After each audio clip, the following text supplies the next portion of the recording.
नमस्कार, मैं दीपक शर्मा, मेरे यूट्यूब मंच पर आपका स्वागत।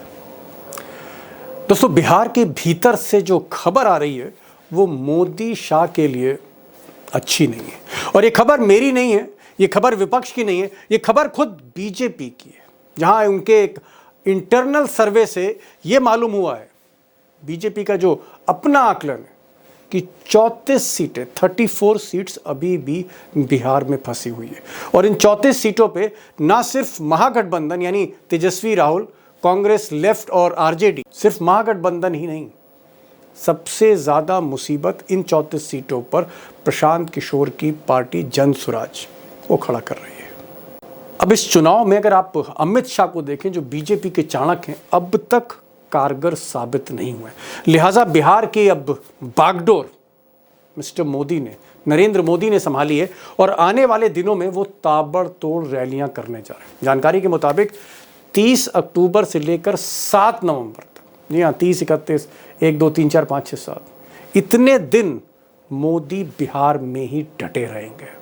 अब चुनाव के इस स्टेज पर मिस्टर मोदी बीजेपी को कितना मजबूत कर पाते हैं इन दिनों में, ये तो दोस्तों 14 नवंबर को जब मशीनें खुलेंगी, नतीजे आएंगे, तभी पता लगेगा।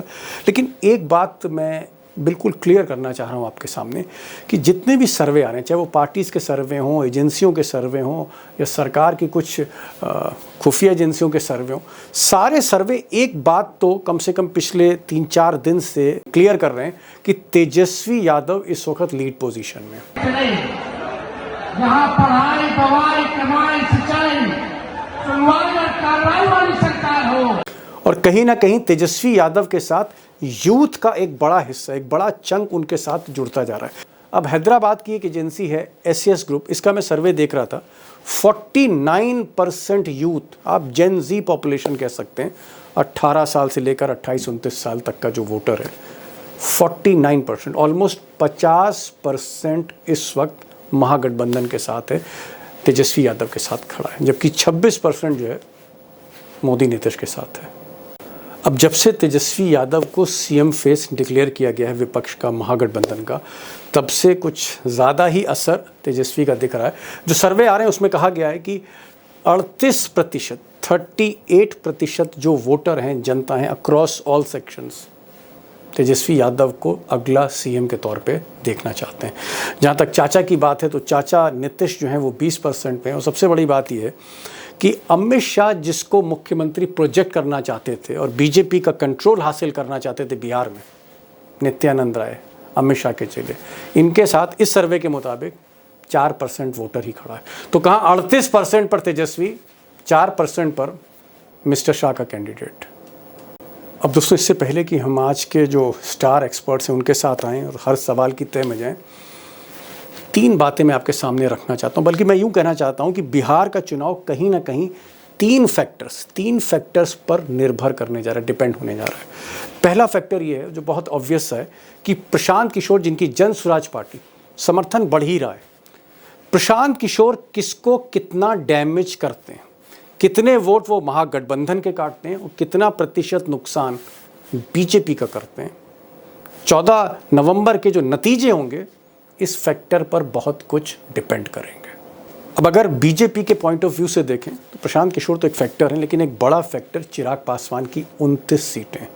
इन 29 सीटों में पासवान कितनी सीटें जीतते हैं, चिराग कितने सीटों पर रोशन होते हैं और कितनी सीटों पर अंधेरा रहता है, ये बहुत कुछ तय करने जा रहा है बीजेपी और अमित शाह की रणनीति आगे क्या होगी। क्योंकि ये जो 29 सीटें हैं जहां पासवान लड़ रहे हैं, वहां पर ऐसा कहा जा रहा है कि तीर और लालटेन एक है, यानी JDU और RJD पर्दे के पीछे एक हैं, चिराग पासवान को निपटाना चाहती हैं।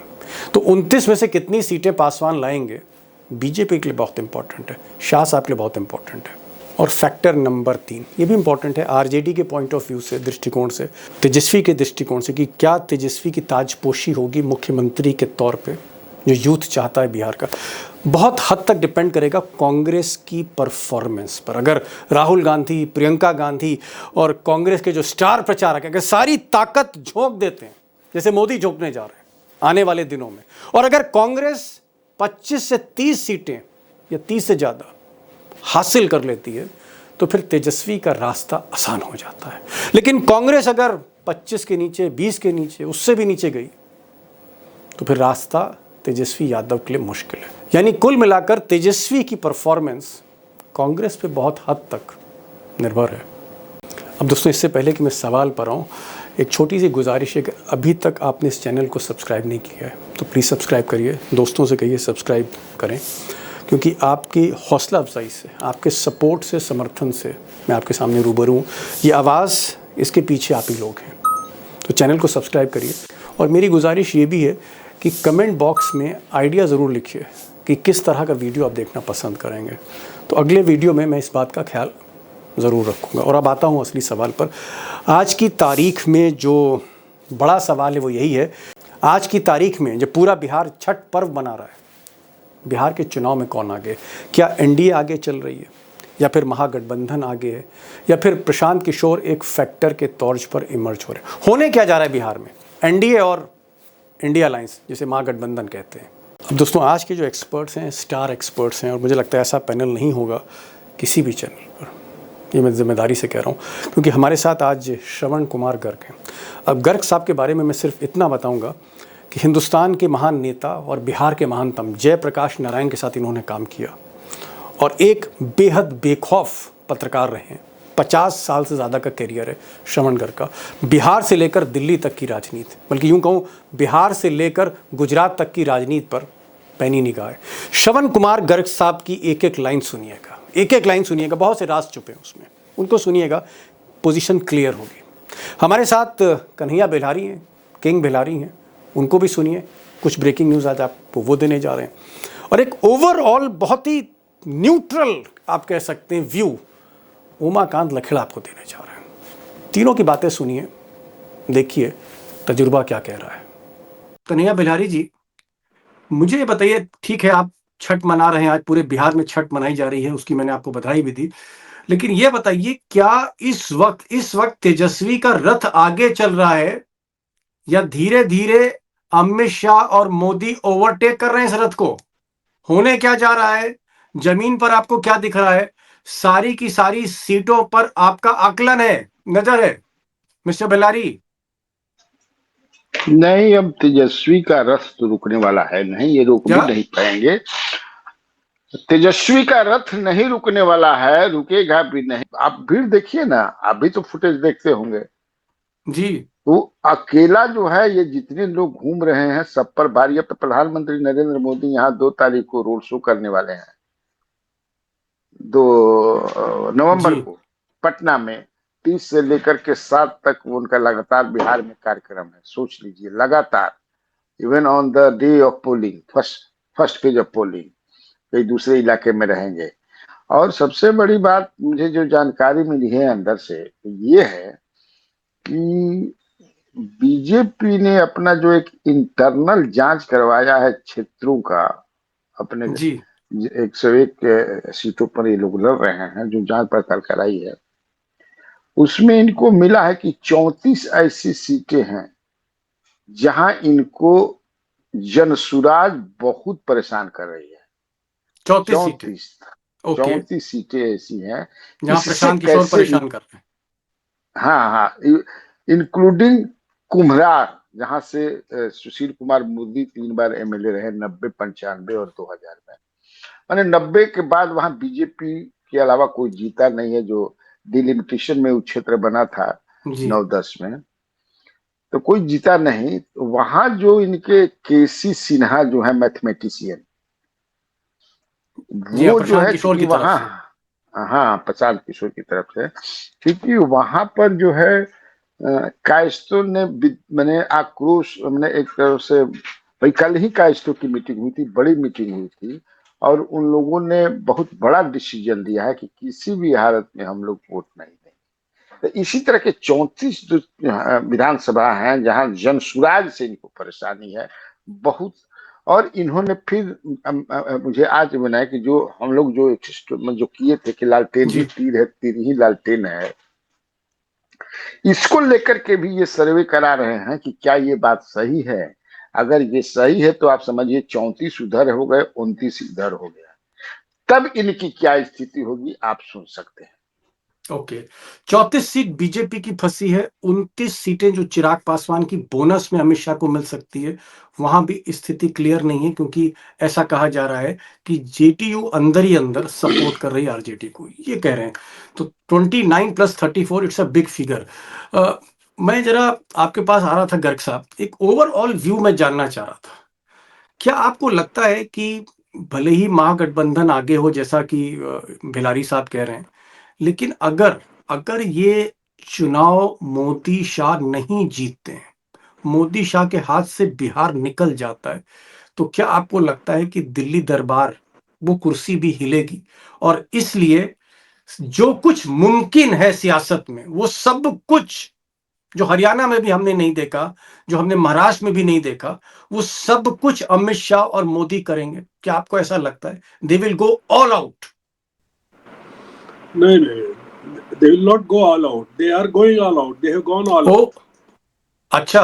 तो हाँ, तो ये मतलब पहले चुनाव से ही सारी ताकत झोंक रखी, आप ये कह रहे हैं? ये चुनाव बिहार का नहीं हो रहा है, ये अरे, लोकसभा का चुनाव हो रहा है, ये देश का चुनाव हो रहा घर साहब बात समझ है। नहीं आई। ये ये चुनाव देश का भविष्य तय करने वाला है, मोदी ओके। का भविष्य तय करने वाला है। ये नीतीश और तेजस्वी का भविष्य नहीं तय करेगा। मोदी के लिए ये चुनाव जीतना बहुत जरूरी है, हर तरह से जरूरी है, नेशनली इंटरनेशनली जरूरी है। मोदी जी बिहार को नहीं जीतना चाहते हैं, बिहार के जरिए देश को जीतना चाहते हैं। तो हमको ये समझना चाहिए कि स्टेक्स जो हैं बिहार में किसके ज्यादा हैं, ओके। क्यों ज्यादा हैं बिहार में।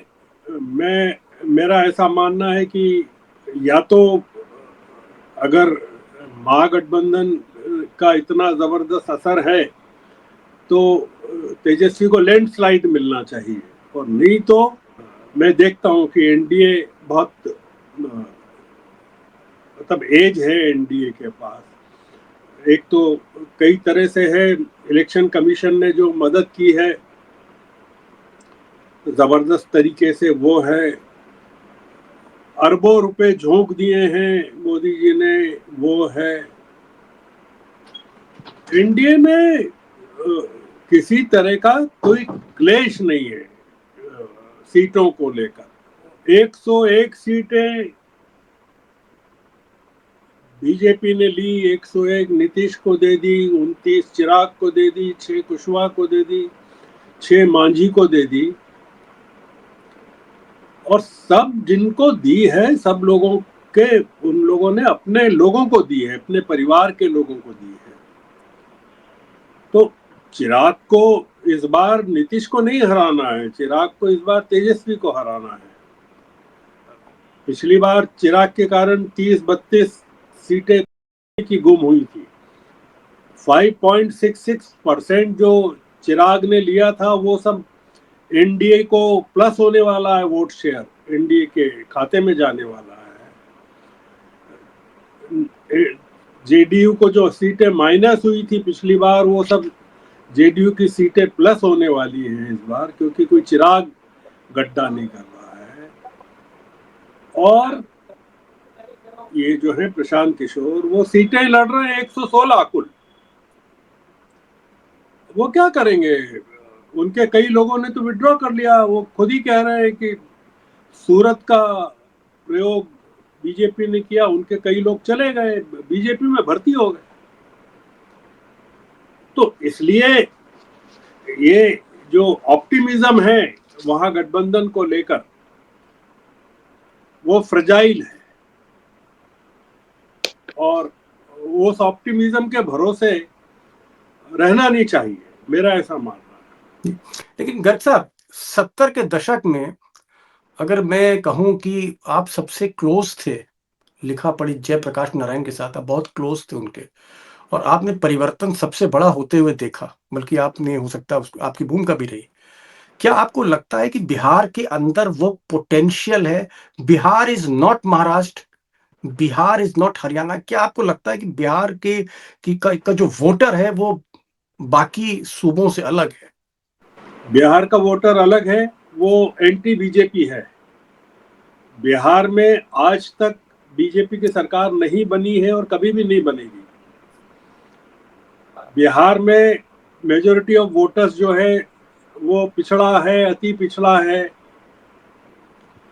बीजेपी का वोट बैंक है ही नहीं वहां। बीजेपी की सीटें लगातार डिक्लाइन हो रही है। 2015 में, 2014 में मोदी जीत कर आते हैं लोकसभा में लैंडस्लाइड, और 2015 में बीजेपी को बिहार में 2010 के मुकाबले भी आधी सीटें मिलती है। मतलब 2010 में 91 सीटें मिली थी और 2015 में 53 सीटें मिलती हैं। बीजेपी का गढ़ है ही नहीं। बीजेपी तो वहां षड्यंत्र के जरिए जीतेगी। ओके, मतलब आप ये कह रहे हैं कि बीजेपी में दम नहीं, बीजेपी की बिहार में दाल गलती नहीं, उसके बावजूद भी आप बता रहे हैं बीजेपी मजबूत है। तो क्या मतलब मशीनों की तरफ इशारा कर रहे हैं आप, सिस्टम की तरफ? नहीं नहीं नहीं, मशीनों का मैं जिक्र ही नहीं कर रहा हूँ। बीजेपी के पास नीतीश कुमार है, बीजेपी के पास चिराग है, बीजेपी के पास कुशवाहा है, मांझी है। सारे के सारे लोग जो वहाँ के 66-70% आबादी को रिप्रेजेंट करते हैं, वो तमाम उन्होंने खरीद लिए हैं। और क्या चाहिए बीजेपी को? तो बीजेपी वो मशीनें अलग चीज है, इलेक्शन कमीशन अलग चीज है। बीजेपी जिन चीजों में इन्वेस्ट कर रही है वो ये है इन्वेस्टमेंट बीजेपी का। ओके। महागठबंधन में आज भी 10 सीटों पर आपस में फ्रेंडली कॉन्टेस्ट हो रहा है। आरजेडी और कांग्रेस के बीच में 4 सीटों पर हो रहा है, लालगंज को छोड़ दे तो इसलिए आप जो मैसेज कर रहे हैं, महागठबंधन ने जो मैसेजिंग की है वहाँ बिहार में, वो अलग है, और एनडीए जो कर रहा है वो अलग है। इसलिए मैं बहुत उसको भक्ति भाव से नहीं देख रहा हूँ बिहार के चुनाव को कि ऑल इज वेल। ओके, भक्ति भाव से नहीं देख रहे हैं, कह रहे हैं कि साहब बीजेपी बहुत कमजोर है, बीजेपी की कभी दाल नहीं गलेगी, लेकिन बावजूद इसके सिस्टम हाथ में है, हर तरह का जो षड्यंत्र है उसमें कामयाब हो सकती है बीजेपी, ये वो कह रहे हैं। लखेड़ा साहब, एक छोटा सा सवाल फिर मैं जरा किंग बेलारी के पास जाना चाह रहा हूँ। मुझे ये बताइए कि क्या तेजस्वी को जिस तरह से इस वक्त, क्योंकि हम जो वहां से तस्वीरें देख रहे हैं, जो वीडियो देख रहे हैं, अमित शाह की जो रैलियां हैं, कई कुर्सियां मुझे खाली दिखी, उसमें कई कुर्सियां खाली दिखी। और अगर मैं तेजस्वी की रैली देखता हूं या आरजेडी के तमाम और जो उम्मीदवार हैं, जबरदस्त भीड़ आ रही है, समंदर है भीड़ का, जिसमें ज्यादातर ये जेन जी पॉपुलेशन है, 18 साल से वोटर लेकर 28-29 साल के वोटर पागल हो रहे हैं इस वक्त तेजस्वी के लिए। क्या आपको लगता है कि तेजस्वी इस वक्त डोमिनेटिंग रोल में है?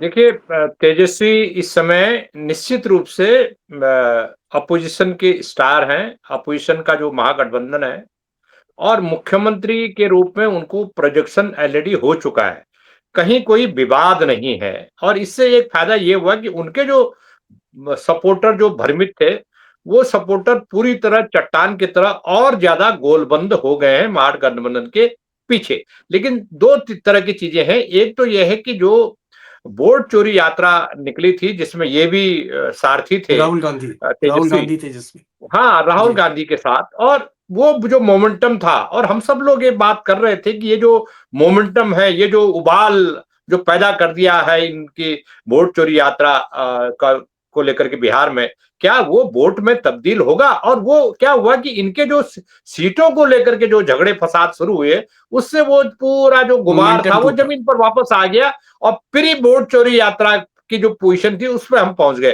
तो सवाल ये है कि ये जो मुझे लग रहा है कि राष्ट्र के संदर्भ में, देश के संदर्भ में, जब हम थोड़ा सा बताएं कि देश के संदर्भ में अगर अपोजिशन ने इस चुनाव को हारा या अपोजिशन जीत नहीं पाया, सरकार नहीं बना पाया, तो न केवल बिहार का इससे बड़ा भारी सेटबैक बिहार की अपोजिशन पार्टीज को लगने वाला है, बल्कि राष्ट्रीय स्तर पर विपक्षी नेताओं को, इसका विपक्ष की पार्टियों को इसका बहुत बड़ा सेटबैक लगेगा। मोदी तो तब भी जिंदा रहेंगे अगर नीतीश की पार्टी हट जाती है, गठबंधन से अंतर विरोधों के कारण, तब भी न्यूमेरिकल स्ट्रेंथ उनके साथ है, कहीं जाने वाले गॉट नहीं योर है। Point ji. Sir, got your point sir, got your point. बड़ी बात आपने कही।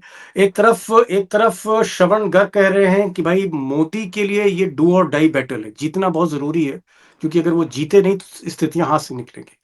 एकदम काउंटर आंसर दिया है लखेड़ा साहब ने। वो कह रहे हैं कि विपक्ष के लिए तो और ज्यादा जरूरी है, क्योंकि अगर आप हरियाणा हारे, फिर आप महाराष्ट्र हारे, फिर आप दिल्ली हारे और फिर आप बिहार हार गए, अगर बिहार, ये चारों स्टेट आपके हाथ से निकला लगातार, तो स्थिति ज्यादा बदतर होगी कांग्रेस के लिए, रीजनल पार्टीज के लिए।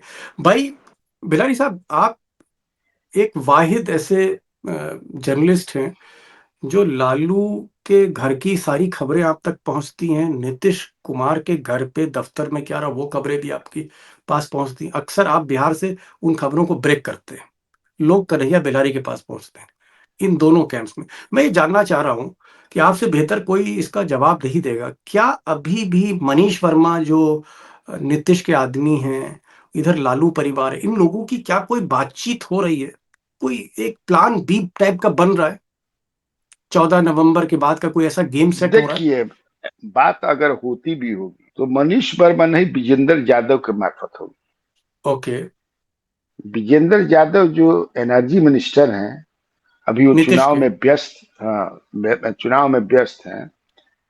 मैंने पिछले दिनों लगता है आपको बताया था कि विजेंद्र यादव के बारे में जब संजय झा ने कहा कि अब आप चुनाव मत लड़िए, उम्र आपका हो गया, 80 के आस 80 हो गए आप, तो नीतीश कुमार ने कहा था, क्या बोल रहे हैं, क्या आपने बोला, जरा फिर से बोलिए। ये नहीं चुनाव लड़ेंगे।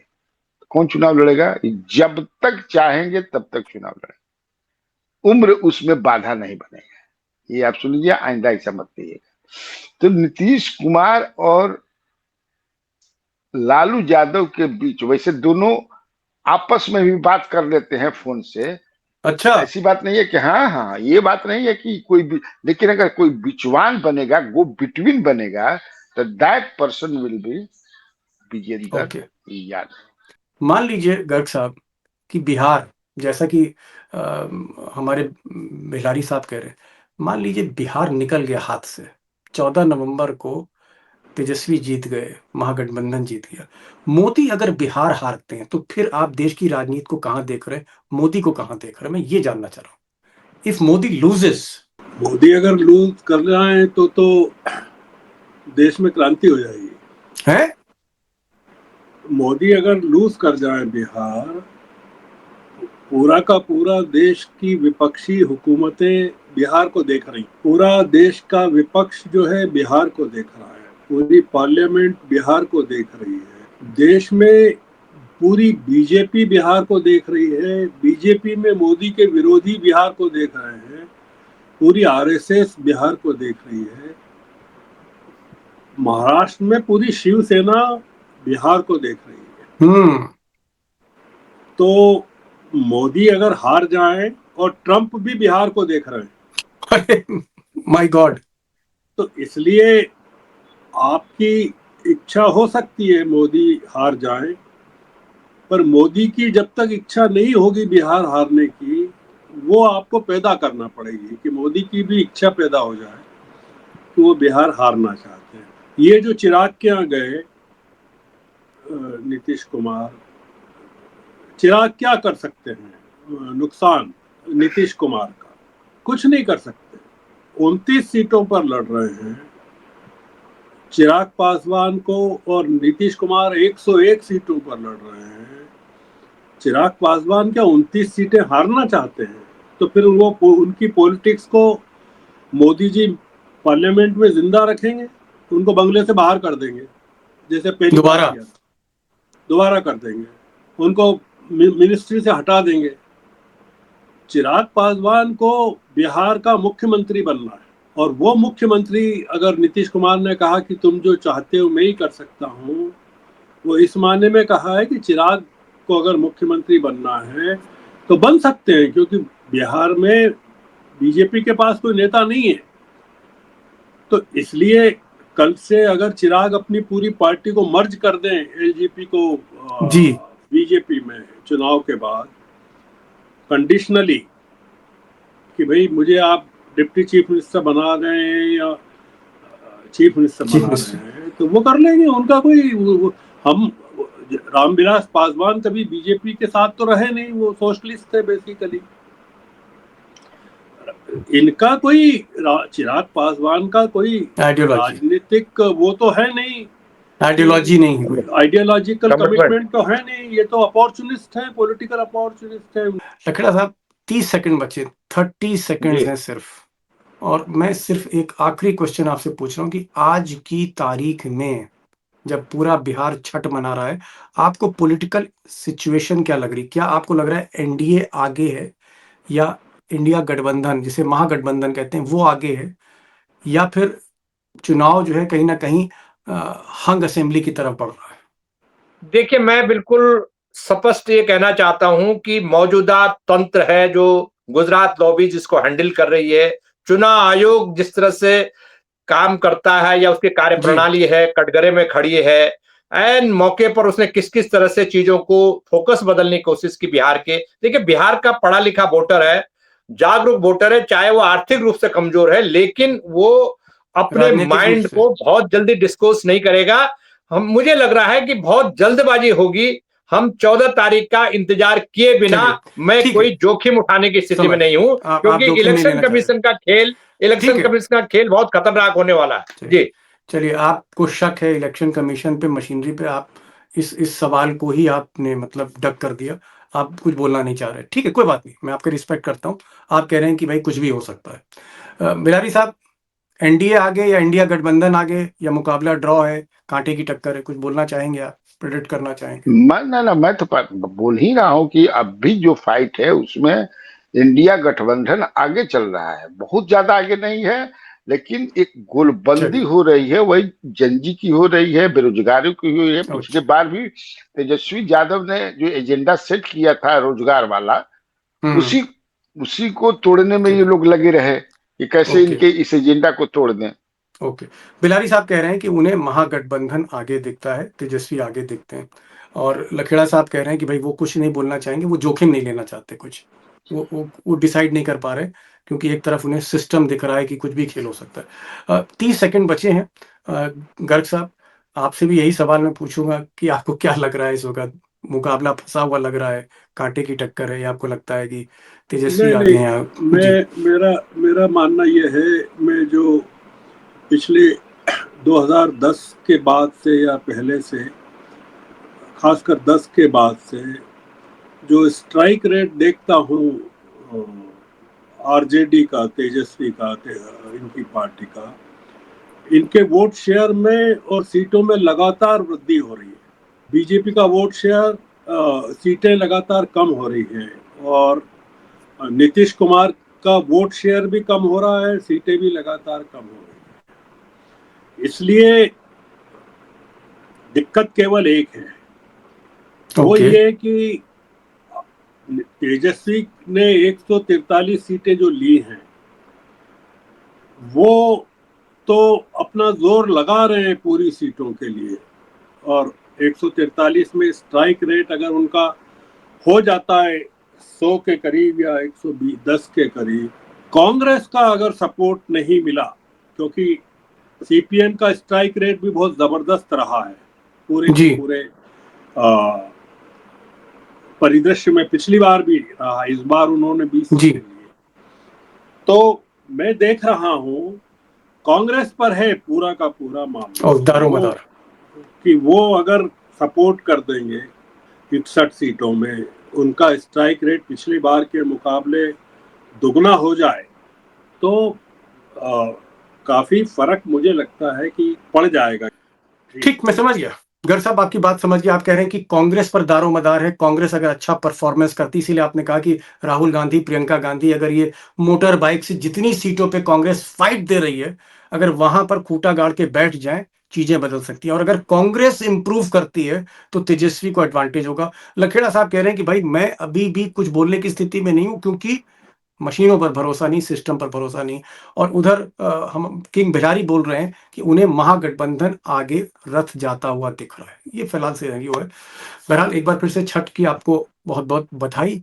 आप आए आज, बड़े मसरूफ थे आप गर्ग साहब, आपने हमें समय दिया। इतना वरिष्ठ पत्रकार जो जयप्रकाश नारायण के साथ काम कर चुका हो और बिहार के चुनाव में वो हमारे साथ लाइव हो, इससे अच्छा सौभाग्य क्या हो सकता है।